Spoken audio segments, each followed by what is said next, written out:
Hi, everyone, and welcome back to another episode of the Navs Effect podcast. I am your host, Naveen Gaglani. Thank you all for joining me. If you guys are watching this podcast recording live, it is a Saturday afternoon, January 25.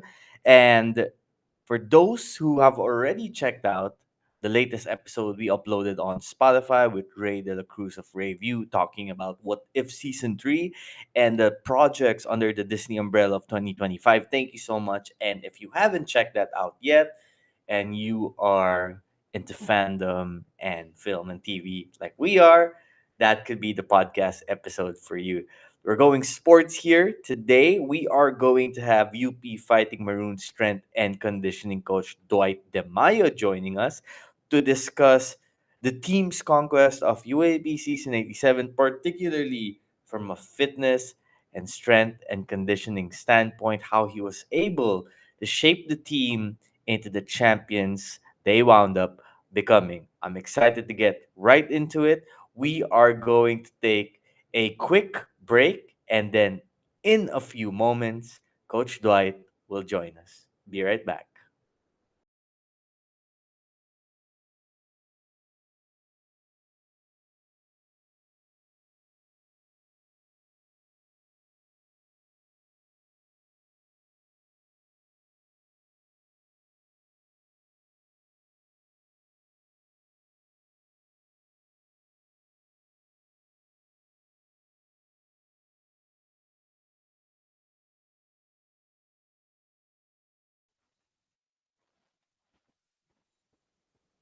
Okay, everybody, welcome back to the podcast. Coach Dwight now joins us. Coach Dwight, thank you so much for taking some time out of your busy schedule to discuss Mm.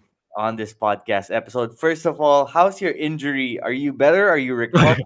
Because after the games, we would see you with crutches, and I always wanted to ask you: did you like do runs and practices with the players, and maybe hurt that way? But no, seriously, how are you feeling now? Is your injury all recovered?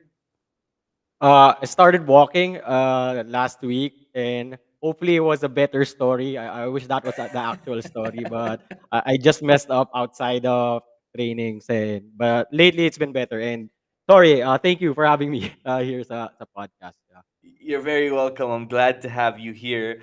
And I'm glad to hear that your injury is doing a little bit better. Although, you know what, Yeah. we'll go with that story that you tried to dunk on someone in the team and maybe that's how you got hurt. It sounds a little epic right now. Exactly. So, coach, just to give you some backstory, especially about why I wanted you on this podcast, before UAAP season 87 started, I was talking with a friend of mine who's also a friend of yours, Mix Mm. Aitona, who is the Mm. strength and conditioning coach of DLSU.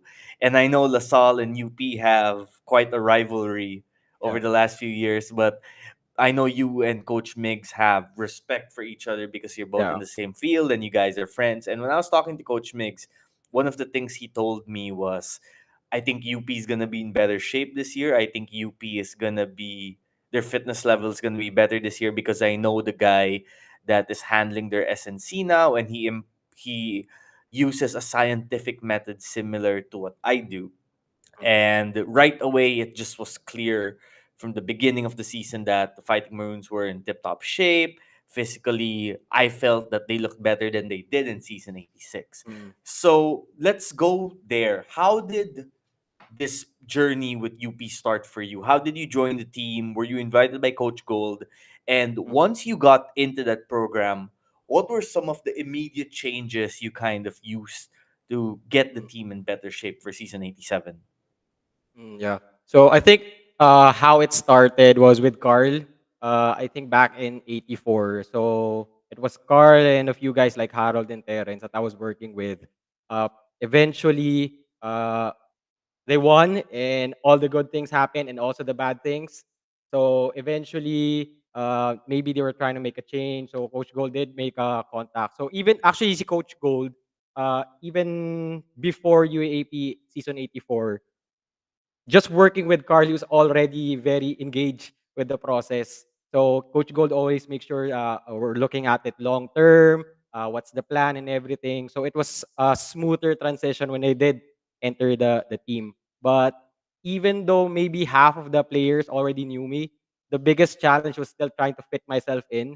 So there wasn't really an immediate change that I wanted. It's mostly kasi I'm the new guy. So as possible, I wanna slowly get into it rather than being a dictator na, oh, this is what needs to happen and everything. So it's a slow buy-in with all of the players. So it was really a slow buy-in. But eventually, when they saw the numbers, okay, it was actually getting better. Maybe they understood na, okay, we're I'm here to help in some way. So hopefully, nag-carry over naman throughout the season. So this time, it's much faster in terms of ano na, starting off. But it was definitely a slow but smooth naman so far.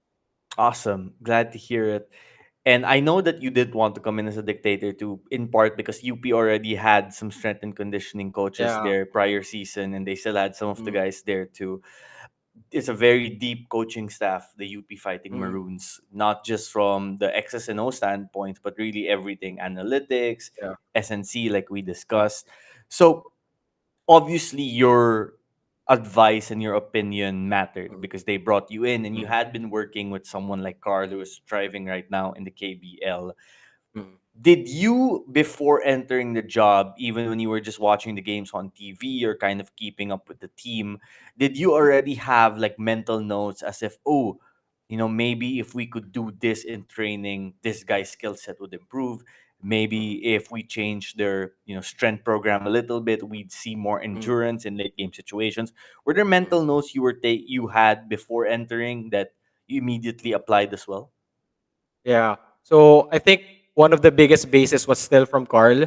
So when we started in season 84, a big thing for me is not being in conflict with their current program. So that includes the core practices and everything. So I had some idea on how hard they train, how long they train. Then after that, I needed to see it for myself because when I did see it, oh, ano talaga, it's intense and it Mm-mm. should be. They act like champions, physical and all of that. Pero it's mostly just gathering data on my part. So getting data on how good they are, how bad they are on some areas, and then translating it to Coach Gold and giving some practical recommendations. But at the end of the day, it's his call. So I think my job is also to help him understand some of the other areas, which is easier for me because Coach Gold is actually very nerdy with the sports science stuff. So the translation was much easier, but much simpler, not really easier in a way. But most of it from Carl and then with the other guys as well. And then once I did enter, it was a completely different thing. And then I just needed to keep observing all throughout the season. Baga. Right, right. I had heard about some of the intense legendary UP practices from the last few Mm, seasons with players saying sometimes it would go as long as 5, 6, 7 hours. mm, And I was curious because some of the modern teachings, or rather the advancements in SNC, from my conversations with guys like Migs and Jello, is that mm, you try not to tire the players out in practice so much because you want to get an adequate amount of rest in there. You want to make sure yeah. they're fresh as the season progresses. And correct me if I'm wrong, but one of the aspects I learned that were in the changes for the team in season 87 compared to 86 was shorter practice times, lower Mm. intensity on the body, keep them fresh for the final four stage of the season, the finals. Were you someone who was vocal about that too, in terms of, yes, it's important to have long practice times and get the guys prepared mentally and physically, but part of that includes a good amount of rest as well? Yeah, actually. That was also part of the mental notes that I had coming in. The practices were long. And then when I did enter, it was long, but not all the time. Although there was a side that I realized throughout the season that needed to happen that, yes, the best case scenario is to keep them fresh as much as possible. But one advantage that I see with the entire staff, especially with Coach Gold, is forcing not really forcing giving them an opportunity to have that mental strength that you can't really get when you're pushing not above your comfort zone in a way. So the more I see those long practices and the more I actually see them respond, there are parts that okay, this needs to happen. The tiring and getting them strong, getting them really long with the practice and make them think about their decisions. But at the end, actually, that's the best thing that I did notice throughout the season was the maturity all Mm, throughout. That the, there could be like three phases that we had throughout the season where initially we were doing good, and then there were sudden drops na we lost and stuff like that. yeah. So everything needed to happen. So if there was no reason for them to exert that extra mental effort, then maybe we couldn't go all the way. Pero majority of the time, we want them to be fresh. But right now, the balance is how fresh, and at the same time, we need to push them a little bit. So on the mental side, kumbaga. So especially on the finals, yun yung mas crucial na ano, uh, keep them fresh as much as possible anyway. Sorry, hopefully that answered the question. Yeah, no, it does make sense. And the Fighting Maroons did look more fresh for the finals of 87 Mm, compared to 86. When I look back at that 86 game 3, particularly in the last few minutes, I felt one of the reasons LaSalle was able to win in 86 was because they were in better shape. mm, Not physically, meaning I'm not going to say that LaSalle players looked in better shape. I just thought they were more fresh than the mm, Fighting Maroons in 86. And sometimes when you're physically more fresh, mentally you tend to make better decisions on the court. yeah. And that's Mm, why if we look back at the criticism of UP in season 86, some of the decision making in late game situations left some to be desired. But compared to mm, 87, you guys actually looked a step quicker than mm, DLSU in a lot of situations. That was just my personal observation, and I felt that was a factor to why you guys were able to win the championship. Now, when you came in, and now you're no longer just hold, you're no longer just handling Carl or a few of the guys. Right now, it's mm, the whole team. You gotta keep track of really the entire team, even the rookies like Jacob Bela, maybe someone like Chico mm. Briones, some new guys you're working with. So, do you have like a general overview of how you want to change the program for everyone, or is it so meticulous that you go one by one each player, and each person has their own set of instructions that Mm. need to be followed? Mm. At most, the goal is just give the right amount that everyone can adapt from. The downside of that is people who are already above their capacity might get left behind.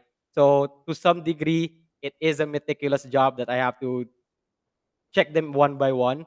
So like this season, every time we start, we take all the assessments, the measurements, and then there's a big separation between those who are in shape, who needs to gain more muscle, who's injured and whatever, Who needs and to then lose it some branches fat? out. Yes, Yes. exactly. And then all the recommendations become more individualized in some sense. So they're all doing the same phase, but everyone is doing the same phase, either slightly more hungry, some are actually doing more. So the direction is the same, but in terms of their individual approach to that direction is quite different. And yes, very meticulous and exhausting. So it works hand in hand with the diet as well. Because someone who might be like higher up there in body fat percentage compared to someone who is naturally lean and Mm. actually needs to gain some muscle pa, the diet will impact as much as the working out. Am I right? Yes, greatly. Although during this time, uh, we're still okay with them being a bit tired since Mm. it is the off season and court practices are little less compared to maybe December or January. So this is the only time we could actually really push in terms of the diet. So they some are really in a diet, some can push more, but in general, one of the factors then from last year, that's why we're pushing with the hard practices, is like you mentioned a while ago, they can perform better when they're fresh, or they can think better when they're fresh. But at the same time, one advantage that Coach Gold did was forcing them to make decisions under Mm. fatigue. Yeah. And the more often they do that, everything becomes okay. We're expecting this fatigue. We're expecting them to make poor decisions, but because they've been repeating that same thing, they got better at it. So that includes the diet. So some of them are used to the diet now. I'm not eating as much, but they feel fine. So the goal on my end is not for them to go too crazy with their diet. So iba-iba in a way. Absolutely. Absolutely. I gotta ask, who can squat and who can deadlift the most in the team? Mm. Probably the big guys. Probably the big guys. So guys like Like Kingsley. Ududu, Yeah. Kingsley, yeah, Ududu, and Francis actually one of the strongest guys. I have Aldous, usually the high flyers, but the people they were actually one of the few who were naturally strong. There were people Mm-mm. who build their strength up, like guys like Jerry, Harold, and stuff like that. But I would say maybe Dikachi or Dudu would be one of those. Do they get competitive in the weight room as well? Some, yes. So when they start, what weight did he use? So on my end, I also instigate some fights. That, oh, Okay. is this what you did? Oh, this is what he did, and then I let them compete on their own. But basically, just allowing them to compete because they're naturally competitive. So just placing a drill where you have to compete against the same position, they'll go all in. So it's mostly taming them back as the biggest or the hardest part in a way. You know, you work more than with just the players of UP. You work with the likes of SJ, who is thriving in Korea right now, with Carl, who is also thriving in Korea, like we mentioned, and some other guys as well.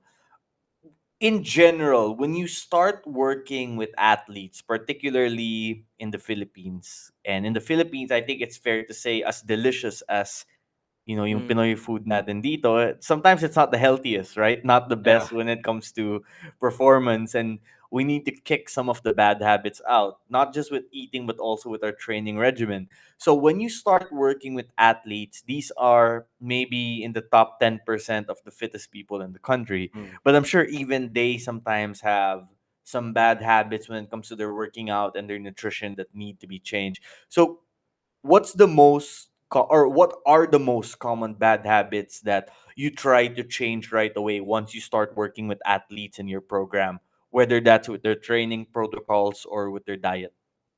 mm. So this I learned a lot from Tim Nutrition, Coach Tim. So I work with him. So the biggest thing for me is just having a sense of structure to follow.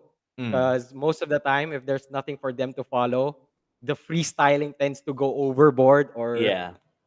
slightly less than what you want it to be. So for most of them, just having that awareness of, oh, I'm actually eating this much every day. Because there are times where I just simply ask them, how many meals are you actually taking in? And Mm-mm. they would say sometimes three, sometimes two. But then when they actually monitor, four pala, three pala, Yung something merienda like that. parang dinner na din. Exactly. So not counting the snacks and stuff like that. So it's mostly just having an awareness in terms of what am I actually doing. So tracking everything. So that includes even on the skill side, the strength conditioning side. That's I'm really not I wouldn't say strict, pero in a sense, that's one thing I want to push for, that the goal for anything is progressive overload or make things Mm. as challenging over time. So for us to know if there's something to progress, we need to have some numbers to say, okay, this is what you did before, we need to do something better in a way. Right, right. Yeah. We have a question here and I'm curious. And by the way, I want to say thank you to everyone watching on Playback, on X, on Facebook, and on YouTube, and those who will watch on Spotify later on. So we have a question here. What is the biggest misconception about being a strength and conditioning coach? Mm, okay. Mm, there are a lot, but maybe one of the common things are our goal is to burn them down to the ground and expecting them to be in better shape. Right, right. So like what Coach Miggs actually mentioned, one of our biggest roles is actually just taming them and keeping them fresh for competition. But hopefully there is a big change lately. For the maybe past 2 to 3 years, people are more aware of that side. But there's also a slight imbalance where people are leaning towards that load management side. Now, oh, you need to be completely fresh. But at the end of the day, for you to get better, it has to be hard. So that's Mm-mm. the challenge right now. But most of the time with strength conditioning coaches, it's just go crazy runs and stuff like that. That's what I know. I'm not sure with others, but hopefully it does change. Okay, well, we have another question here from Jam, and thanks to Jam for tuning in again. How do you stay current on the latest research and trends in SNC? Are there some recent advancements that you are currently incorporating into your programs with the UPMBT? Mm, definitely. So with science naman, it's constantly evolving, it's constantly updating. So what I know maybe 3 years ago can now be suddenly outdated. So it has to be a conscious effort of just continuously reading up stuff and listening to people. And yeah, throughout actually last year, I had the plan. Right. This is what's going to happen, phase one, phase two, phase three, and stuff like that.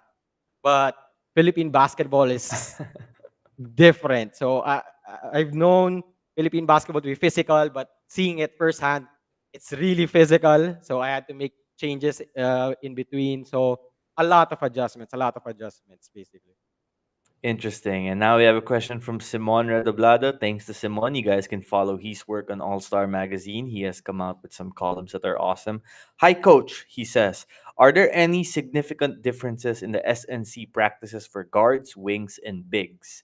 Thanks for all your hard work in the season 87 title run. Good question, Simon. Thank you, Simon. So yes and no actually. So all players in the team needs to get stronger, needs to be leaner, needs to be faster and stuff like that. But there are people or there are positions that require more strength, and Mm, there are more people who require more agility or first step. So there is. So that comes from the assessment part.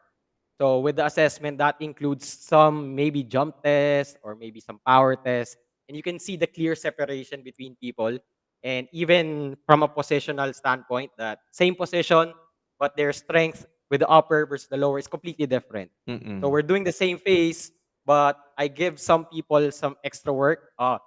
We're you're strong here, but we need to catch up on this little thing, add a little bit more, and then that could look completely different for same position, but with different weaknesses. So yes, there is a difference. Not too significant, maybe from guards to bigs, pero majority of them similar direction. Simon has a follow-up question here. Okay, I'm going to go ahead and ask it. Coach, sino ang pinaka-conditioned sa Maroons? Okay. I'll try not to sound biased and stuff like that. Majority of them are ano, are conditioned, but probably the people I worked with way before starting with UP are the ones I'm sure conditioned, like guys like Harold, uh, Terrence, but mostly Harold because I started with Carl, Harold, and Terrence. Terrence had a different need before because I Mm, think in season 86 he was injured. yeah. So our priority for him is to get him court shape ready. And for some, we could already lose fat and stuff like that. Or for guys like Harold, who was healthy starting off, you could immediately progress. So guys like Harold, Jerry are the condition one. Pero I'll not play favorites. Lahat sila condition para safe. See, Jerry, I feel like he never runs out of energy when he defends another guard full court, brings the ball down, Mm, takes jump shots. But I'm glad you mentioned Terrence, and you've been working with Terrence for a while. mm.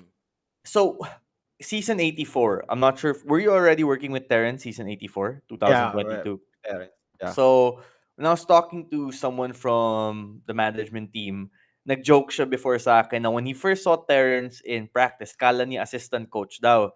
Because Terrence, and I think you would agree with this, you need to lean down a little bit when he started Mm, his college career, diba? And kudos to him because I think he did the work. This was the yeah. first season, season 87, where it felt like he was healthy from start to finish. Where as healthy as you can be, because during the season you will have nagging injuries naman talaga. But Mm, compared to the first three seasons of his career where he would miss games and he would mm, have actual issues that would linger, this was the first time that he looked at his best. And it mm. showed on the court too. Because the way Terrence plays, you need to be in tip top shape. You're coming off curls for Exactly. open Yeah. jump shots, you're running up and down the court, you're pulling up out of nowhere. And he's one of those guys with a quick trigger from downtown. So you Mm, need to be at your best, right? So would you say that Terrence from all the players would be like your biggest success in terms of getting someone in the most mm. optimal shape possible? Mm, maybe.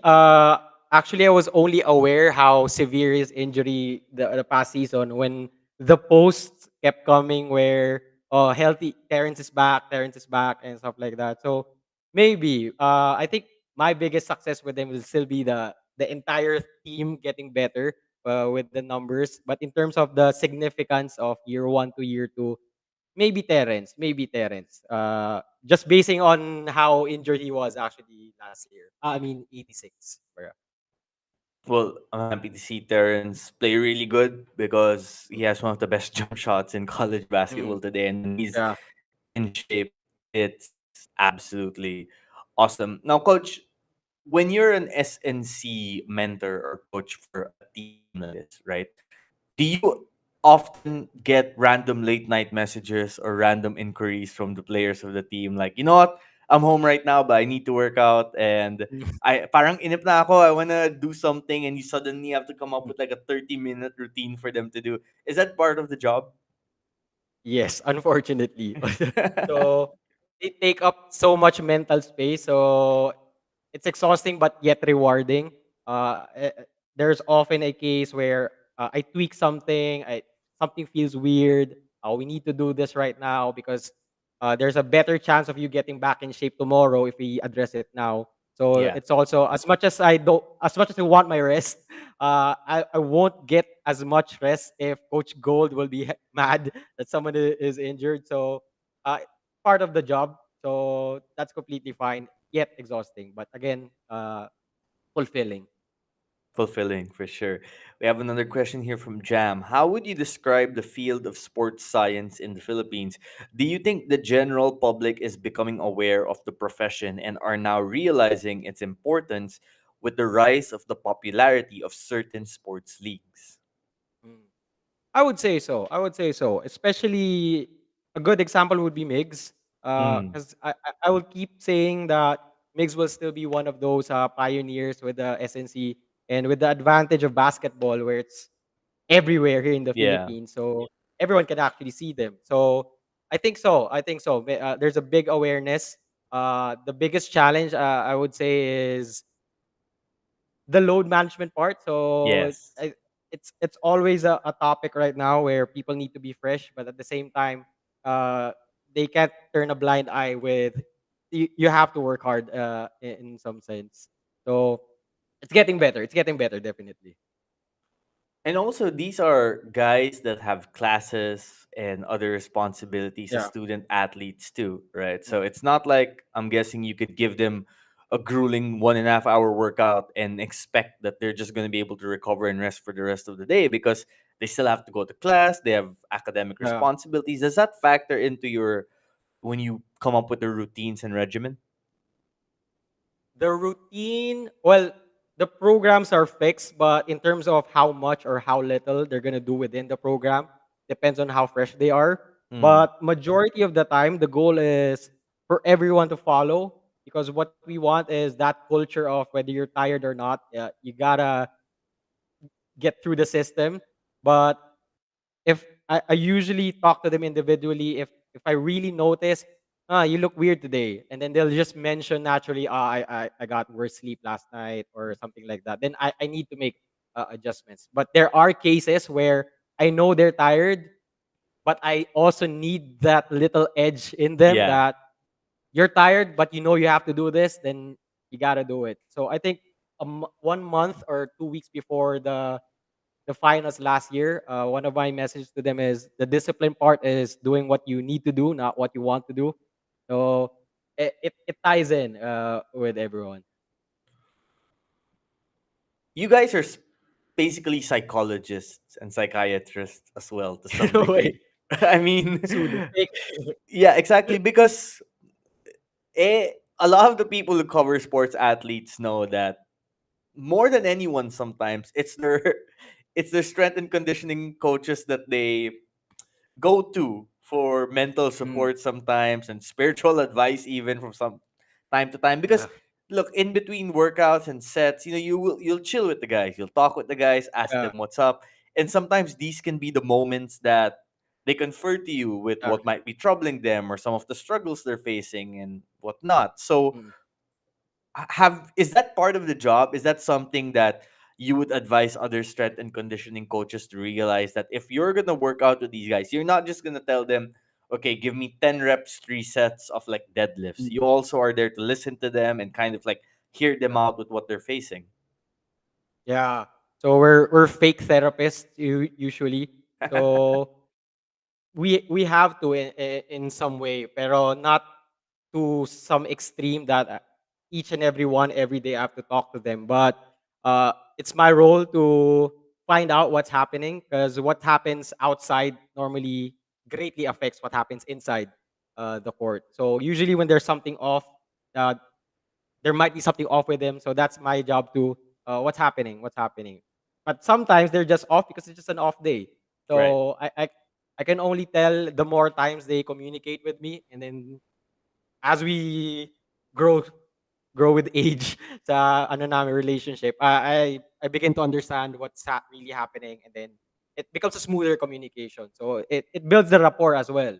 So if to them they know that this coach cares, then there's a higher chance that I'll be transparent in a way. So the goal is actually that's the ultimate goal, for them to be transparent, because it becomes Mm-mm. harder once uh why does it hurt? It's fine. I'm okay. But deep inside, they're really in pain. So that comes with the transparency, and the transparency comes from the genuine feeling that okay, the relationship or the care side of it, in a way. Would you say that off the court, and I say this with respect because I feel like a lot of fans sometimes forget that these players are human beings as well, who face very similar issues to what other human beings do. So, do you think that these off court problems and challenges sometimes can impact even training? Or is it more the training becomes like, the fortress of solitude to some degree, where they use the training sessions to get away from everything and kind of Mm. unwind and bring them back to a center? Is it more of the former or the latter? It's actually both in a way. So even actually, that's the biggest thing that Coach Gold does is to see how these players respond during training when we would know in context that something happened outside or any issues, and then the practices unfortunately becomes bad. Yeah. So that's the time when Coach Gold steps in, and then that's the therapist or the psychological side to it, that even though this is happening, you gotta push through, and then the practices become better the days after. But there are a bunch of guys as well who come in, who's tired from the stuff outside, but still Yeah. their response is normally bawi ako. And for the majority, especially on the last part of the season, the responses become more positive, because those who were initially negative became positive because those hard stuff needed to happen in a way. So it's both, but yeah, it's actually both. It's actually both. What was it like to work with QMB? Because on the court, he is this. Uh, he reminds me of Tim Duncan to some degree, and ironically, he did say Mm. in the podcast before that the Spurs are his favorite team. But he seems just even keeled, and he's always there's like a stoic vibe to him.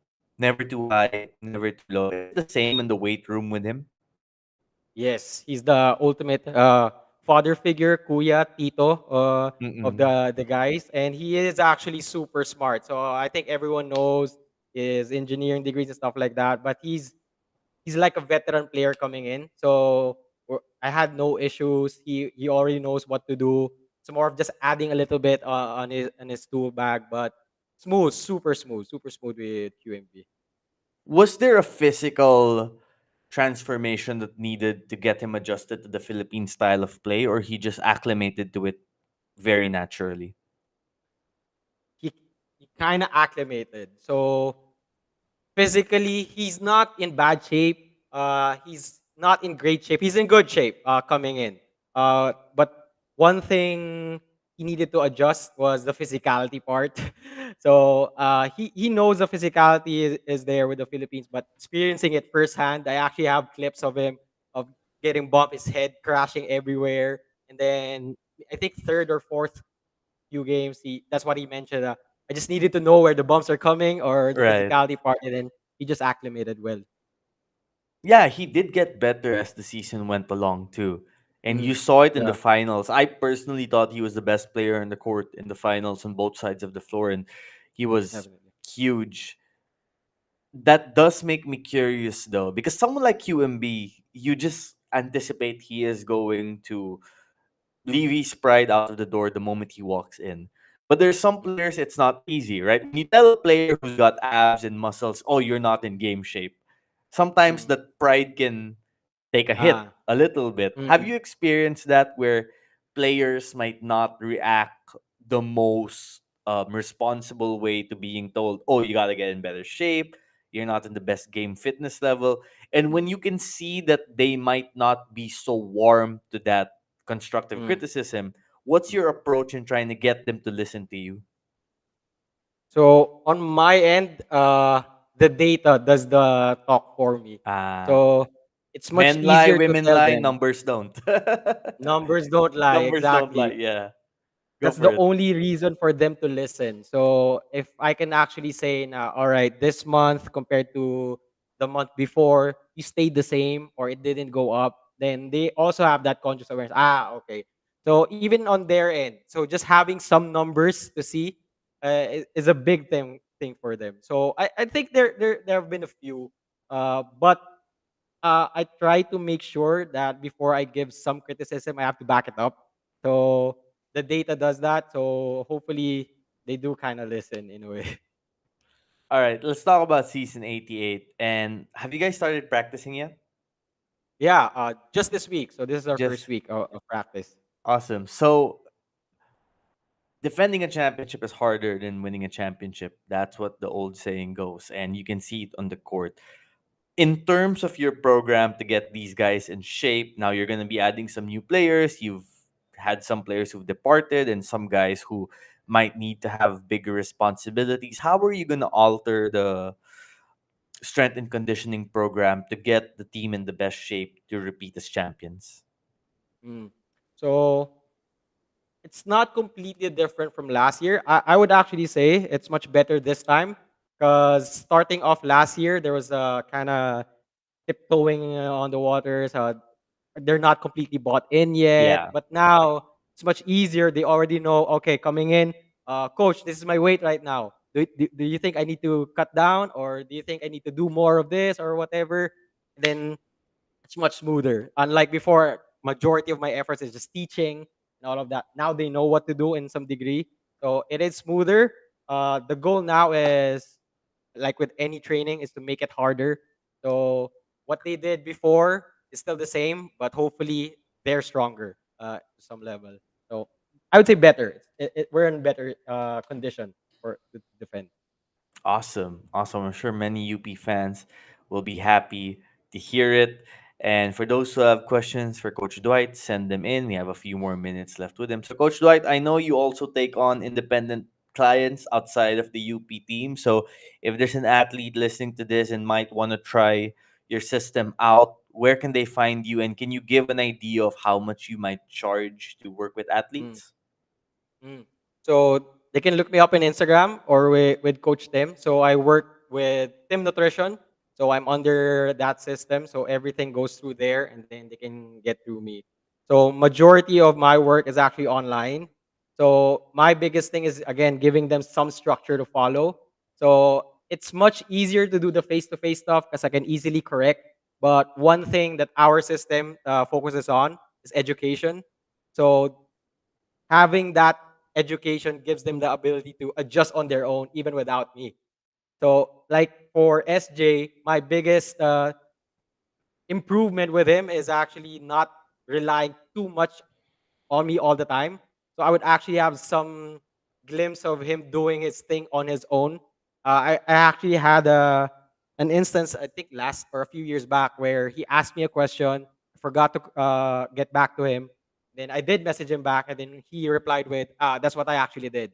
So that's my ultimate goal with teams. So it's all online, but the priority is to make things known, and then they can do it on their own even without me. But basically, online is the setup, and Coach Tim Nutrition. Yeah. Awesome. Awesome. And they can find out the prices when they message you on Instagram? Yes, yeah, yeah. Okay, okay. Budget friendly naman. Budget friendly. Online naman siya. So yun Online na yung naman. advantage. Yeah, All yeah. right. Well, we got a question here from Eri. Coach Dwight, are the players allowed to have cheat days? Yes. So the goal is just to balance their meals so they can have their cheat, but technically I don't say you can cheat. This is cheating is bad in a way. So just letting them know that if you eat this type of food, you're probably taking away from something else. So let's Mm, just say eating that cheeseburger is equivalent to eating a full rice meal that fills you up compared to right. just one cheeseburger. It's basically the same, but it's more of if you're willing to eat that in expense of being a little bit hungry, then fine. That's it. Go ahead. So on their end, they can cheat if but they replace it with something else in a way. So guys like who did a really long diet, like Raylan Torres and stuff like that, they're completely aware. Sometimes I'm craving this meal or whatever. So they would cut off some of their other meals just for that one. But they also realize, I don't think it was worth it. Yeah. So it's I try not to restrict them because the more I restrict, the more they actually want to. So I give them that freedom, but again with the education part, they know okay, if I do this, this might happen. So no cheating, no cheating. So, okay lang mag-pizza once in a while. Okay lang mag-pizza. And they really need to eat a lot. So the Yeah. amount of work they do, uh, requires a crazy amount of food and it's not Mm-mm. even comparable to a regular person like that 5 hours training sometimes is crazy so pizza might be still good in some way so it's not technically cheating in a way You're burning it naman eh, 'di ba? you're So, burning it naman yeah. all right, we'll end with this last question here from Jam. Any message or advice to those who want to pursue a career in sports science? Mm. I think the major thing is expect long nights with short pace first uh so with a lot of well I think it's apparent with all careers that there has to be a point in time where you're going to sacrifice a big part of your life where it's a no sleep type of 2 years or 3 years and then you can have that load management of balanced lifestyle and stuff like that but if you enter strength and conditioning with the idea that you want balanced lifestyle, you might not end up where you want to be. So it's just setting the expectation that it has to be hard. So you gotta put in the work, and that Mm-mm. includes the repetitions and seeing people do this and they have to do that, stuff like that. So expect first few years minimal pay, a lot of work, but eventually, if you really do like this, then you have to put in the additional work of studying as well. Yeah. It's not as simple as just showing up.